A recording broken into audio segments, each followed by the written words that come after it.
Gardner MP, member for Morialta.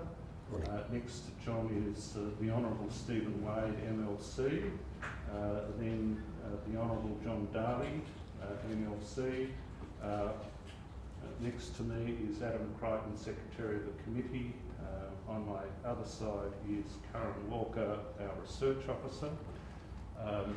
Gay Thompson will be back in a minute, but we have Alan Simmons, who is a member for Mitchell, and as a then to make an opening statement. Okay. I'm Bibi Sangha. I'm a senior lecturer in law at Flinders University Law School. And I'm Dr. Bob Moles. I manage Networked Knowledge, which conducts research and publishing into alleged miscarriages of justice.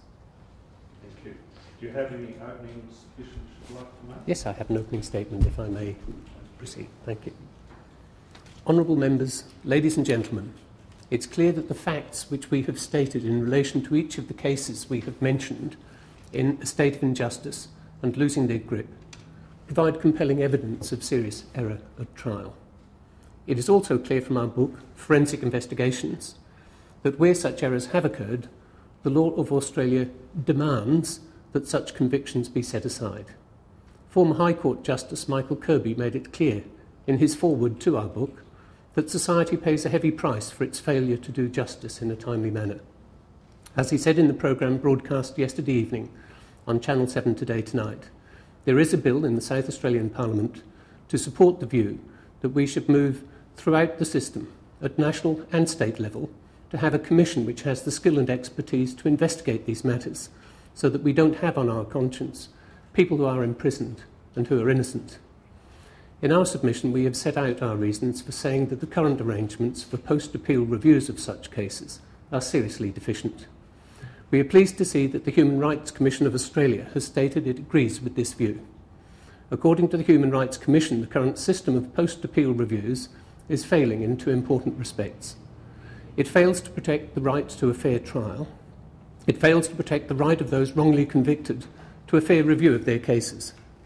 It is a necessary implication that the Australian criminal appeal system has been deficient in this respect for over 30 years, since Australia ratified the International Covenant on Civil and Political Rights in 1980.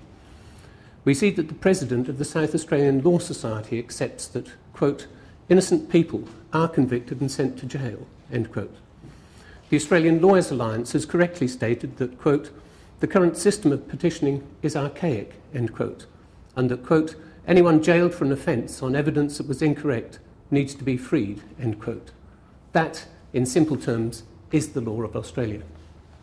Of course, the normal appeal system will allow for the correction of some of those errors. However, where the error is disclosed after the normal appeal has been heard, then it defies logic, common sense, humanity, and the law of Australia to say that the significance of that error cannot be evaluated by the Court of Appeal. The petition process is merely the equivalent of an application for leave to appeal. To take 4 years to get an answer to a petition, as has occurred in South Australia, cannot be based on rationality or a correct understanding of the relevant legal principles. After Mr Van Beelen's appeal had been heard, the forensic expert in the trial gave evidence in another case to say that the method he had used for timing death was, quote, very unreliable, end quote. That contradicted what he said at the time of Mr Van Beelen's trial. In the matter of David Sachs' conviction, the world's leading forensic expert on the method of timing death in that case, Professor Bernard Knight from the UK, issued a report to say that the method used at the trial had no scientific basis whatever. And in the matter of Henry Keogh, the forensic expert in the trial has since given sworn evidence to say that a significant number of the scientific principles he put to the jury at the trial were wrong, and the coroner failed to disclose crucial evidence which went directly to the credibility and competence of that key prosecution witness in the case.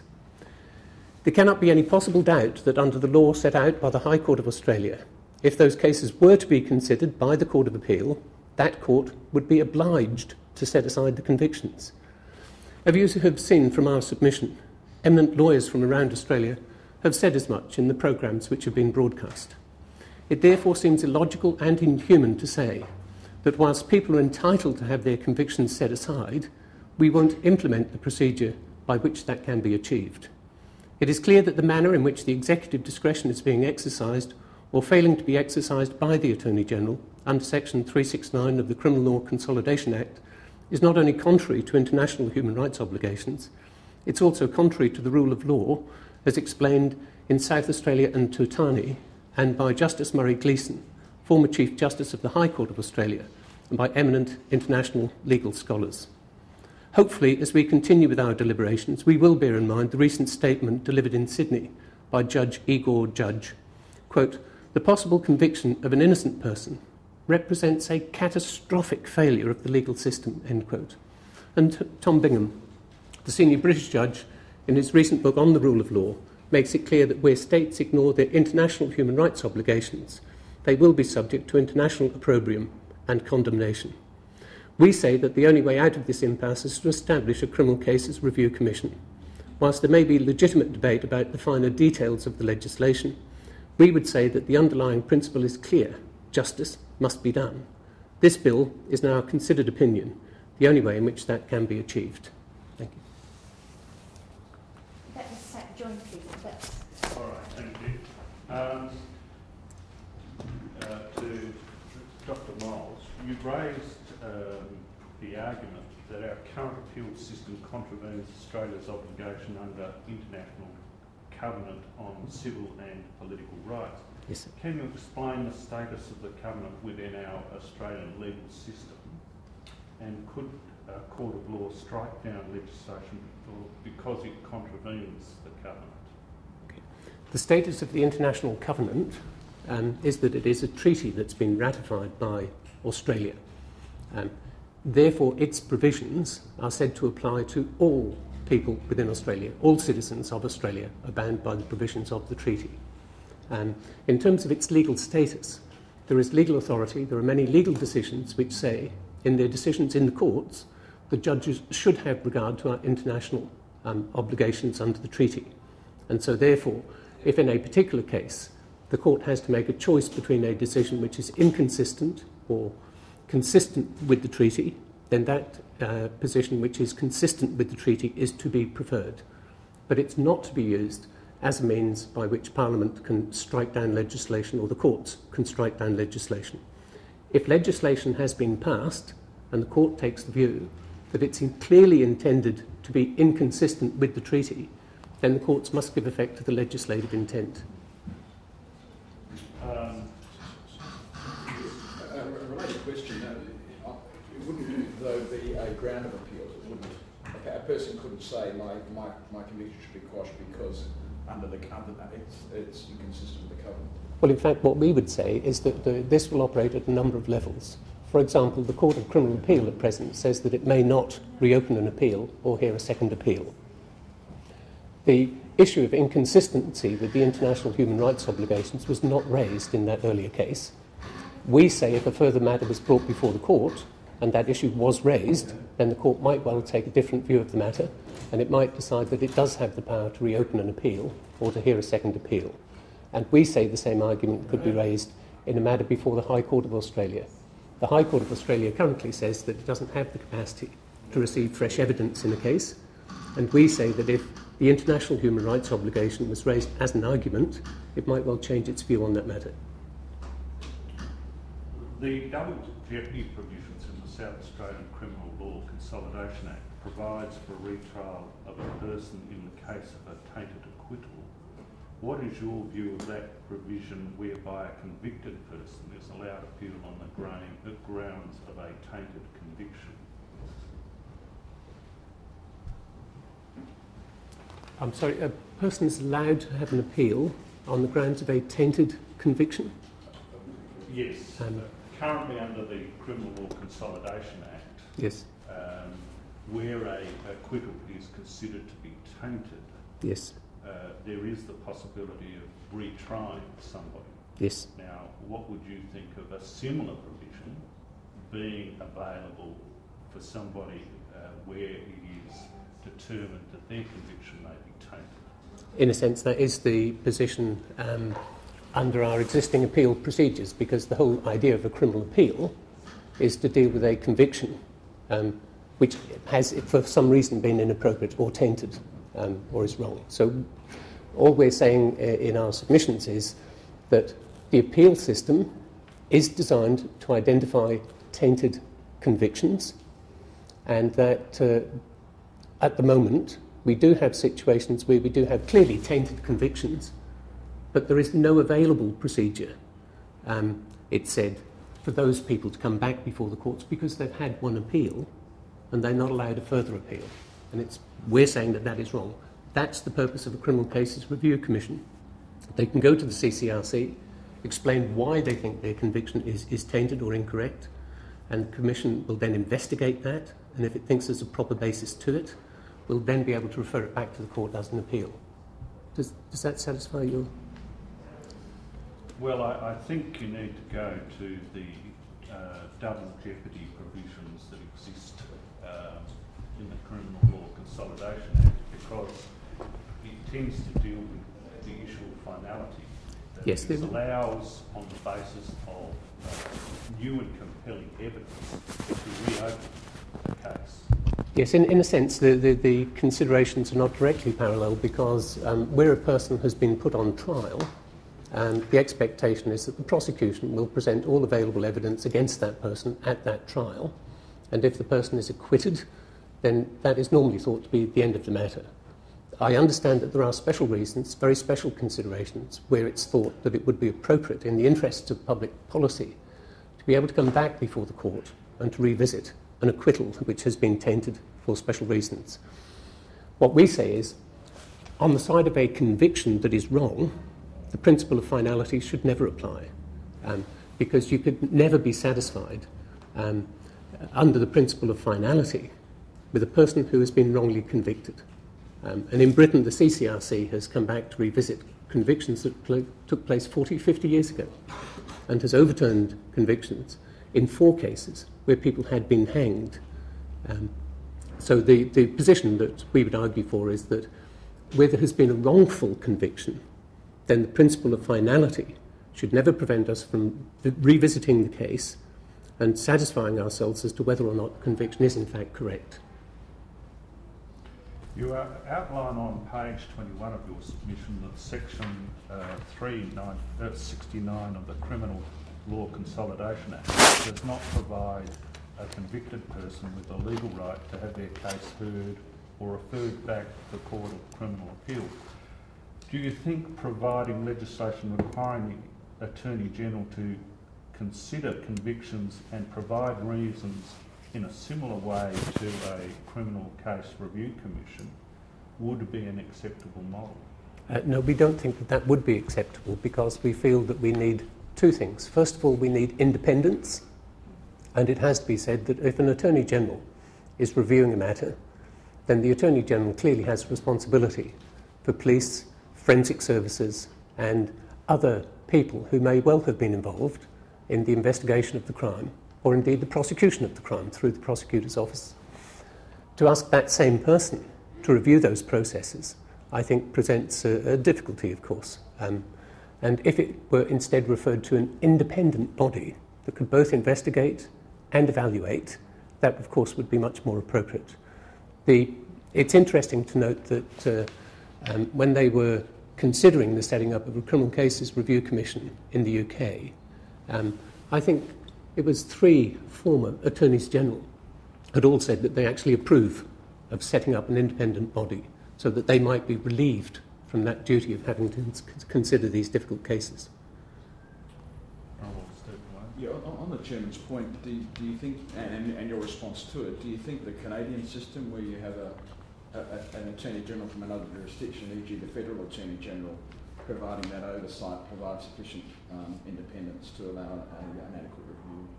Well, certainly that's an interesting midway position, because under the Canadian system, of course, the reference on a petition is made to the Federal Attorney General, not to the State Attorney General. And with that also comes something else which I think is important. The Federal Attorney General, before issuing a decision, will issue draft reasons for the proposed decision. That then gives the parties an opportunity to say, look, we think you've made a mistake here, or that your reasoning has gone astray, before the decision is actually made. After the decision is made, then the Attorney General will publish formal reasons for that decision. After that, the party can, if they are concerned, then take the matter back to the courts for judicial review. So it does provide some degree of independence, and it does provide some degree of access to the courts. And both of those we think are important. Could I just add, by way of amplification, that in Britain, decisions of the Criminal Cases Review Commission are, in fact, judicially reviewable, and, of course, the CCRC will always give reasons for its decision. And just like way of clarification, my understanding is that CCRC itself doesn't quash, it refers back to the courts. Oh, absolutely, yes, yes. So No, the CCRC, judicial, the CCRC only has powers to investigate, to issue a report, and then the matter, they don't actually appear before the Court of Appeal when the matter goes there. Just the parties and their lawyers will then take on the case before the court. All right. So can I just go on from that John. point? You indicated, I think the Canadian model is a halfway point. You obviously have a preference for a CCRC, such as the bill that we're going to be looking Indeed. at. Could you identify the arguments as to the reasons for your preference of the CCRC model over the Canadian model? Oh, yes, of course. Well, because the Criminal Cases Review Commission is actually independent of all the other processes of government. And its specific job is to actually investigate cases. The difficulty in the past with Attorneys General looking at cases is that they will consider submissions that are put to them, and very often the people who are putting those submissions are not sufficiently well informed about the case. Once the CCRC takes on a case, first of all, it has automatic access to all the files in the Court of Appeal. They have an online access to that. They also have online access to the Police National Database. They can compel prosecutors and police officers to hand over their files, or they can go to their offices and inspect the files. And often they'll find things in there that none of the parties ever knew existed. Issues relating to important non-disclosures, for example. So it's a degree of independence. They have a degree of focus, because that is their sole task. And they also have access to information, the power to investigate, to appoint independent experts. I think these are all important considerations. On that point, the Canadian Federal Attorney General is supported by a dedicated unit of his department in consideration of cases for review. Yes. So are you aware that whether that unit has the capacity to undertake the investigations? My understanding is that it can make inquiries, it can ask people for information. The difference is that the Criminal Cases Review Commission has a legislated right of access to files and information, which I don't believe that the Canadian Attorney General staff would have that right of access. Do you think the use of scientific evidence in a trial should be prefaced with a caution regarding its reliability and probative value? This is really a very important issue. I do indeed think that there should be a great deal more caution around the scientific evidence. So the brief answer to your question is yes, but if I might amplify that just a little bit, I think that juries are very often confused by the scientific evidence that's given. I think that very often the scientific evidence, when it's given through the adversarial process of question and answer, leads to a very confused understanding of that evidence in the minds of the lawyers and judges. And I think that suitable changes could be brought about whereby the scientific experts could get together beforehand and either issue a joint written report which could be submitted, or else that they could give their evidence by way of a statement about the relevant principles, other than it being brought out of them by the process of question and answer. But certainly, yes, there should be much more caution around the scientific evidence that's given and much more clarity about what it means. Alan? Yeah, thank you. Dr. Moles, you outlined at page 14 of your submission the qualifications necessary for an expert to be able to give evidence in court. Yes. Do you think this has contributed to miscarrying of justice? And you've touched on it briefly. And should be revised? If so, how should it be revised? Okay, well, thank you very much. I think this is really getting to some key areas of these confusions. In the Forensic Investigations book, we thought it was really important to set out in the first chapter both the role of the expert witness and also the role of the prosecutor, because the two, I think, are part and parcel of the same issue. As regards the expert witness, if you look at the rules governing the admissibility of evidence of expert witnesses, they in themselves are not, in my view, subject to criticism. What they basically say is an expert witness must be suitably qualified, and that may be through examinations or experience or publications or qualification in some way that can be assessed, and we're all familiar with that sort of process. So the expert has to be qualified, and then the next requirement is that the evidence that's given has to be relevant and probative. And what it means is that it obviously has to affect the issues in this case, so it mustn't be kind of a little bit related to it, but not quite on point, as happened in the Gordon Wood case recently. And the other important requirement is that the opinion and the facts or assumptions presupposed by that opinion must be established before the court on the basis of admissible evidence. And if that requirement had been adhered to, then most of the miscarriages of justice that we've dealt with would not have occurred. In many of the miscarriages of justice, a person comes in and says, I think the time of death was between 6 and 6:30, and the actual evidence on which that is based is never put before the court. In some of the cases that we've looked at, an expert witness will say, I have calculated the time of death as taking place between 6 and 6:30. And you would think the minimum requirement with the rules of admissibility would be that the calculation would be placed on evidence in court. And if you look through the transcripts of the case, that never happened. The actual calculation never appears. So therefore, judges must play a much stronger role in enforcing those rules of admissibility. But the rules themselves, I think, are probably quite adequate at the moment. One of the criticisms of the CCRC model is that it is concerned with the safety of the conviction at law rather than the factual innocence of the convicted person. Do you see this as a doubling up of the role of an appeals court? I'm very glad that you asked this question. It's a big furphy that goes around. The very suggestion that the Criminal Cases Review Commission is not concerned with innocence is simply muddle-headed and wrong. Of course it is concerned with questions of innocent people being wrongly convicted.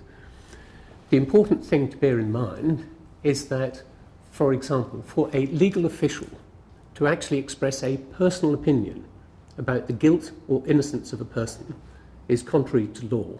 And for a legal official to do that, they could be up on charges of professional misconduct. The case of the Crown against Boucher,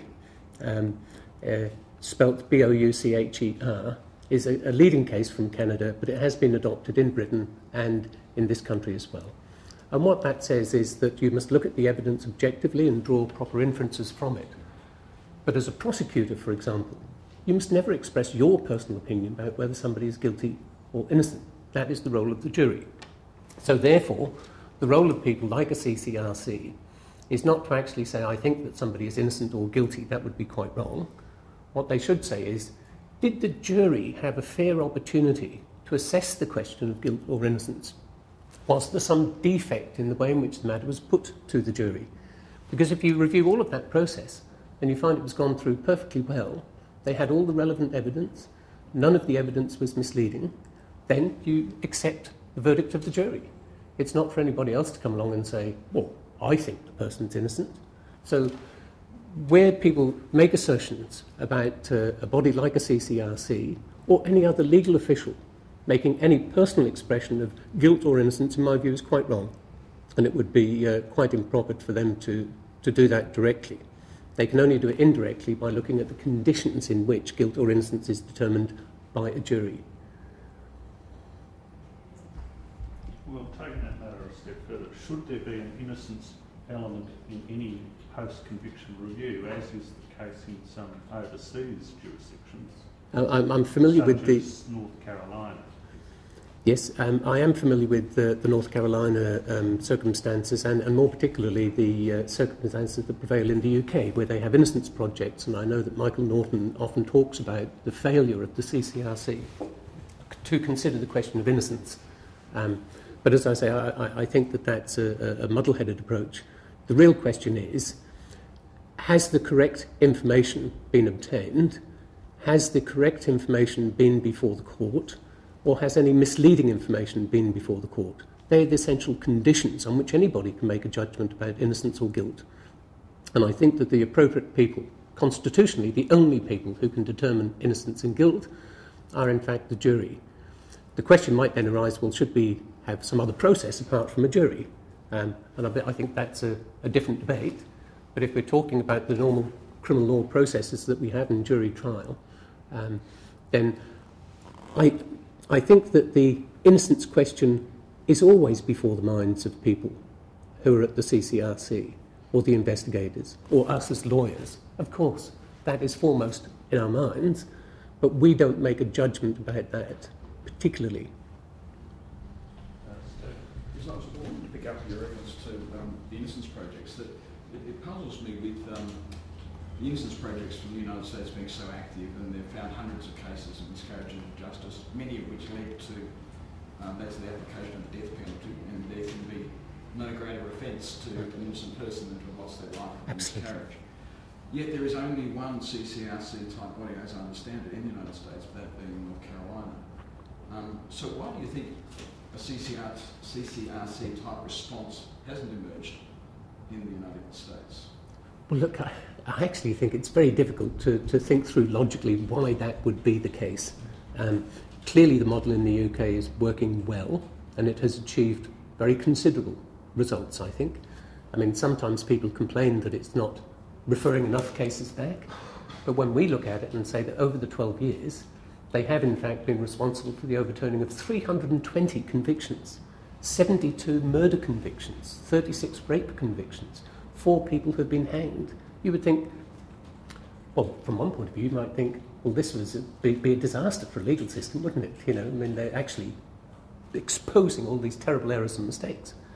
And in fact, if you look at the status of the CCRC and the British justice system, people obviously think a great deal better of it because it's identified the errors and owned up to them. As for America, of course, they have played a great role in the DNA cases. They have almost as many DNA cases in America that have been overturned as the CCRC has in total with non-DNA cases. So it's a bit of a puzzle as to why the Americans have not, in fact, adopted a CCRC body. The North Carolina one is a very difficult one in terms of the way in which it's brought together and it's funded and things. There are all sorts of difficulties with it. But a properly funded one, like they have in Britain, you would think would have been an obvious solution for the Americans. And as for Canada, there have been 8 judicial inquiries in Canada, and these are really important. I mean, they're unlike our royal, they're a bit like our Royal Commission, but with every judicial inquiry in Canada, they automatically have an international aspect to them. And that is why when Justice Googe conducted his judicial inquiry into the paediatric cases of Dr. Charles Smith, they then begin an international comparative analysis of how these things have been dealt with in other countries, and that's why Bibi and I were retained as expert witnesses for the Googe inquiry.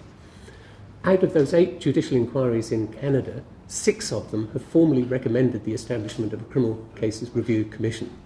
And to my way of thinking, how many times do you have to bang on the door with the Royal Commission recommending the establishment of a CCRC and for it still not to be done?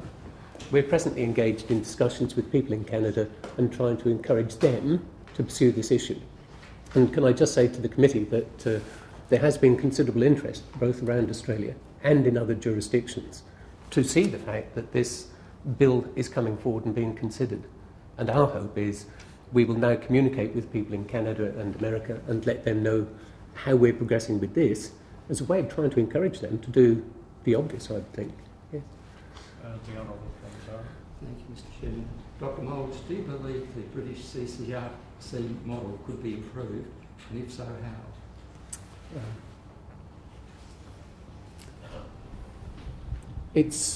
I mean, I'm always reluctant to say that something can't be improved because I just think you're probably not thinking hard enough, you know. I do understand, let me put it this way, I do understand there's very considerable public debate in Britain as to whether the CCRC should in fact be referring more cases back to the Court of Appeal. I understand that that's one criticism that is being made, My own understanding is, in terms of its formal powers, it is required to consider if a case that it refers back to the Court of Appeal has a reasonable prospect of the Court of Appeal, in fact, overturning the verdict. And some people say, well, you shouldn't worry about that, you should just be sending it back anyway. It seems to me it would be irrational to be sending cases back to the Court of Criminal Appeal if you thought that you didn't have sufficient grounds to have the conviction overturned. So I can identify that criticism. I don't agree with it. As for the individual judgment in individual cases where the balance lies and maybe they should be sending a few more back, I think the interesting comparison is with the Scottish CCRC. That actually does refer more cases back to the courts, but it has a slightly lower success rate. And so, you know, these are difficult judgments to make. But certainly, from my perspective, the British CCRC has got it about right. I think it's doing a good job. You could look, and I have thought about this as a model for South Australia. If you were looking for a model, you might, in fact, be more interested in the Scottish CCRC because it's a slightly smaller version and it has slightly different arrangements. The test is slightly different. I understand some of the commissioners are not full-time commissioners, maybe part-time commissioners, that sort of thing. So if we had a CCRC for South Australia, then we might learn things from the Scottish CCRC that would be of interest to us. If we were thinking of a joint CCRC which would function for several states or even nationally, then I think that the British model would be the one to go for. Can I add something else? One thing that the British CCRC is doing more recently is when there is an appeal ongoing before the Court of Appeal, the Court of Appeal has on occasion referred certain matters back to the CCRC and said, we'd like you to investigate this issue for us. And that's been very helpful, even with the first appeal. In fact, when we visited with the CCRC just recently, they said that in previous years, they probably had about 12 referrals on active appeals over that entire period. They said that when we visited with them just a few months ago, they said that they've had 12 requests in the last year from the Court of Appeal. So this type of a proactive approach with the Court of Appeal cooperating with the CCRC seems to be taking off, and I think that's a very positive development. We are running out of time, so do you mind if we put a number of questions to you on notice? We have a number here. Just in conclusion, thank you for your evidence today. A copy of the transcript of your evidence to the committee today will be sent to you in due course. Could you please check the transcript for accuracy and return it to the committee as soon as possible? Yes, again, thank you very much, Dr. Miles and Ms. Sangha. And thank you to all the members of the committee for giving us this opportunity. Thank you very much. You're very welcome.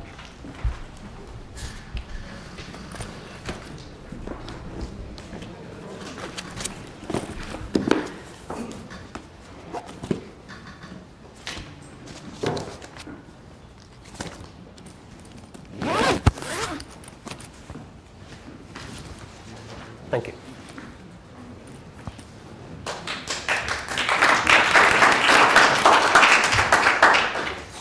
Wow.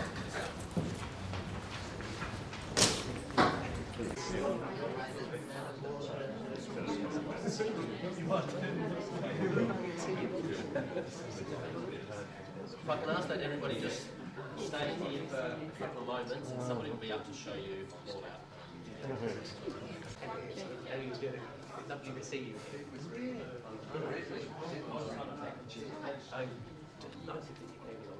Lovely to see you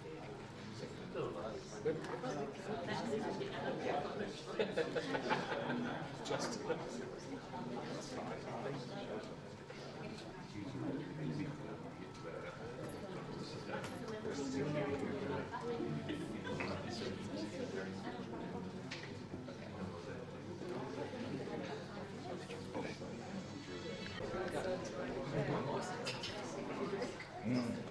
It's always difficult. Oh, we will sit in the back. It's always difficult to know when you try to sort of think, am I actually answering the question or am I answering what I would say, what I'd just like to say? But they seem to be interested in issues, don't they? I've heard all the questions, they're actually good questions, because they're information-seeking questions rather than, oh, why don't we just forget about this, we don't really need it or anything. There wasn't anything.